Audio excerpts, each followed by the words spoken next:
Wantoota fi hordoftoota koo jirtanii fayyaa qabdanii annagaan qaba galata waaqayyo har'a wantoota muraasa isaa qabadhee dhufe jechuudha. Wanti inni qabadhee dhufes taabilee irratti akkuma argitanii guyyaa kaleessaa namoonni baay'een keessan koomentii irratti bakkeen ani makii fi ibsishaa mucaa isaa kewin immoo maal kan jedhu sana jechuudha. Ani kaa'etti achuma mucaan illee dursa isaarra viidiyoo mucichaa galchee isarratti mucaan dubbataa ture jechuudha.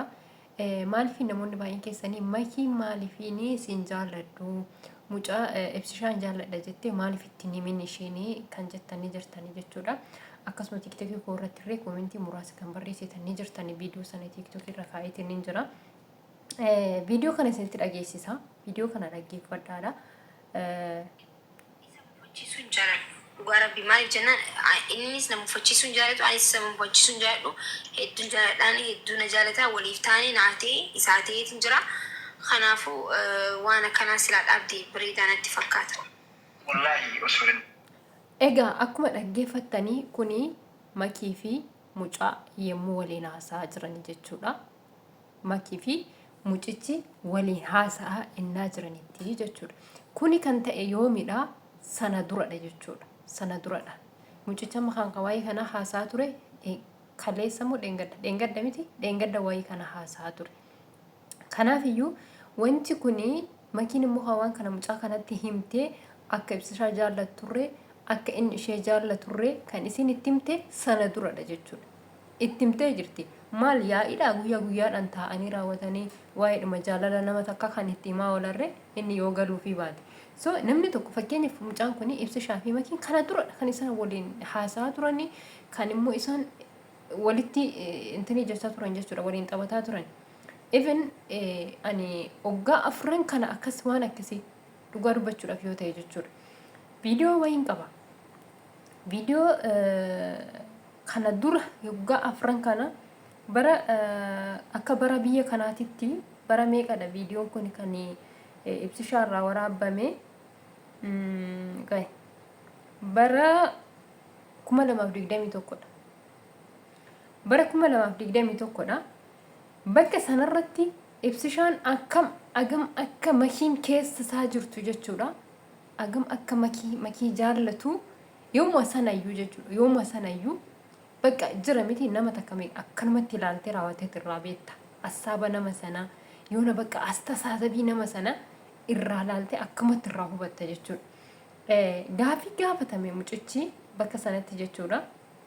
Gaaffii gaafatame keessatti osoo jedhe nama 4 kenneef nama 4 keessaa makiin keessa jirti, Jaafladiinoon keessa jira, Nasriin illee keessa jira akkasuma nama biraa hin beeku eenyu akka ta'e maqaa itti waamee ture. Jira sadan keessaa nama takka illee hin cafkenne osoo siin jedhanii eenyu kennitaa jedhanii gaafataniini. Eenyu kennitaa jira kana sadan keessaa ibsishaan nama sadan kana keessaa nama takka fudhadhu deemi waan jedhanii se'ee raawwateeti. Nam tokko fudhadheen deemaa jedhe gaaffii gaafate. Osoo nam takka fudhattee deemta siin jedhanii eenyu fudhattee deemuu fedhe qabda yookiin yaada qabda. Astaasaadhaan taqaallachuu osoo akkas ta'e eenyu fudhattee deemuu yaada qabda jedhanii gaafatanii gaafannaan makii fudhadhee deema. Argitanii makii fudhadhee deema. Bakka biraatittis interviiyuu wayii ta'e interviiyuu isaarratti argeen ture. Filannoo nama baay'ee keessaa filachiisanii makii filate bakka kanattis jechuudha. Nama baay'ee fidanii raawwatanii nama aga kanaa keessaa nama takka filadhu jedhaniini makii filate jechuudha. Makii filate. So kaleessumayyuu kaleessa duubuma isaayyuu jechuudha. Keessi mucaa kanaa akka makii waliin jiru quba qabaadhaa jechuudha. Haa ta'u malee immoo kana durumayyuu ani liibirratti ani akka tiktokii bane dhugaa rabbiin kan arguudha. Ani bara 2020 takkadha kanan gara biyya kanaa dhufe sana dura tiktokiin jaalladhu. Beerutiin hin ture sanaan duratti tiktokii yoo jedhan kana tiktokii gabaa maraatu natti even ishiin gabuma maraatuuti sirumayyuu.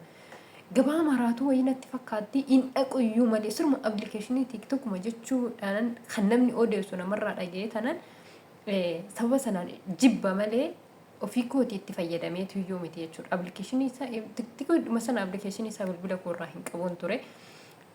Kanaaf iyyuu namarraa odeeffannoo dhaga'ee tanan jechuudha kanan jibbe. As biyya kana dhufee akka biyya kana dhufeen bakka namni banattu malee naan jedhanii bakka nama bashannansiisaa nama baay'ee achirratti argitaa mana naan jedhanii akka banadhu na taasisan jechuudha. Akkan dhufee tiiktookii irra seeneen jaalfadiiloo argee jechuudha. Jaalfadiiloo argee jaalfadiiloo fooloo godhee ittaansee ibsishaa argee ittaansee haadha faaxee jedhee makiin faanillee badaa hin jiranii turanii waan nama dhibu yeroo sana tiiktookii haa qabaatanii malee ittiin fayyadame. Asliin immoo sirumayyuu fayyadamuu ture. Turee raawwateeti kan inni dhufe fayyadamuu jalqabe jechuudha. Aslii reedii hundi isaanii yeroo sana eessa jiranii yuutuubii fi intin irra jiran FB irra jiran jechuudha. yuutuubii fi FB dha kan isaan fayyadamaa turan yeroo sana hundi isaanii iyyuu. Yeroo sana kan asirra jiru eenyudha? Nasri Yaalolee kun hin jira. Muhammad Aljazeeraa ijoollee hedduudha jechuudha. Ijoollee hedduudha. Ijoollee gar biyya biraa biraati. Ijoollee baay'eetu deemee iyyuu immoo irraayyuu kan yeroo sana fayyadamaa turanii hin deemanii amma hin jiranii. Yani yeroo sana fayyadamaa turan jechuudha. Hundi isaanii hin deemanii isanii. Inna yeruma sana iyyuu bakka makiin innaa dhufteettu yommuu ummanni shamarran akkasitti irratti roobdee irratti boosu jechuudha. Ibsishaa dhugaa Rabbi. Yommuu shamarran akkasitti irratti boosee irratti maal jettu akkas garagalee hin ilaalu ture. Garagalee hin ilaalu ture jechuudha dhugaa Rabbi. Interviyuu ta'ee ammas mana reedii mankusheetti shamarranii si jettee raawwattee boosu kana yaada maal dhaamtaa jedhameen. Yaada maal dhaamtaa jedhee gaafii gaafatame jechuudha. Gaafii sanarratti uumaa takka waan jedhee hin qabu. Ani maal gochuu hin danda'a reeyyuu Rabbi obsa isaaniif haa kennu jedhe. Ilaalladhi argite. Maalifiini keessa isaa kan jiru waan biraati jechuudha. Ammas mana nama biraatiif interviyuu isaarratti nama biraatti ammas kan isa jaallatee safaana yookiin immoo sitti neeruma kan jedhuntu jira na fakkaata. Osuma inni interviyuu ta'aa jiru koomentii barreessa fi turan jira irratti jechuudha. Maqaa namaa itti waamanii. Achiin ofuma isaatii ofii isaatii dhiisee gaafii kan gaafatamuudha interviyuu kan ta'uudha qusana dhiisee mucichuma interviyuu isa waame sana gaafii gaafateen. Maal jedhee gaafii gaafateen? Osoo jedhe namni ati takkaa hin beekne tokko suuraa isaa malee umaa harkitee hin beekne takka sin jaaladhaa sitti heerumufanii osoo sin je'anii maal jettaanii jedhee gaafii gaafate. Mucichis akkas jedhee deebisiif. Nama kana hin beeku jedhe. Hariiroo nama kanaa hin qabu. Jaalalli nama sanaa keessa koo hin jiru. Kanaaf iyyuu deebisuu fi qabu maal ta'are? Yooni yeroo sanaaf jaalallee qabaadhee jiraadhe obboleetti koo dhiifama naa godhii jaalallee qabaa jedhee tan deebisaa fi jedhe.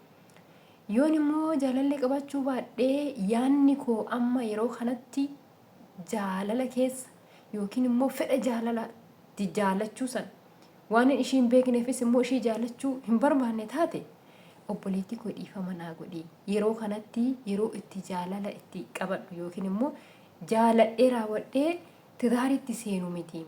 Yeroon kan koo ganaadha garaan gara tidaaritti kanas seenu. Kanaaf iyyuu yaada bal'aan qaba ganaa fuulduratti jedheetiniin akka isiin irra dhaabatu taasisaa jedhe. Si galee?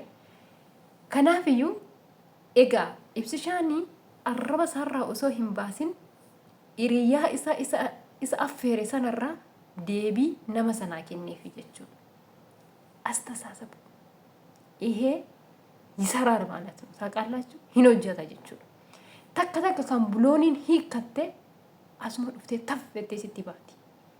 Yeroo sana maal godha ibsishaan lafa jala bisheeffataa jira jechuudha isa kana. Lafa jala isa kana bisheeffataa jira. Har'uma kana ol utaalanii ka'anii erga ijoolleen onnee isaanii cabdee raawwattee walitti aseente. Erga waan hundumaa ijoolleen waliif taatee raawwattee ani sii ta'eeti naa taate jettee waliif galte har'a akkamitti dhufee raawwatee jidduu keessatti akkasitti jechuudha. Ani kan astasasabii keessan na dhibe jechuudha. Warra garmucaa sanaa guurtanii raawwattanii akkas ta'ee kana godhe. Isa immoo bakkeenni ati dhiiraa jedhee raawwatee too gaafatee sanatti immoo uummanni irratti duulaa jira. Unkaan haala baga jedhe. Sababni isaa osoo inni ishii wajjin taa'ee mucattiin isa wajjin teessee haasaa jirtu irratti dhufe. Irratti dhufee narraa bahii ani riyaa qofaana haasaa jiraate hin dide. Taada. Hindi una tokko no. Oduu si ta'e maal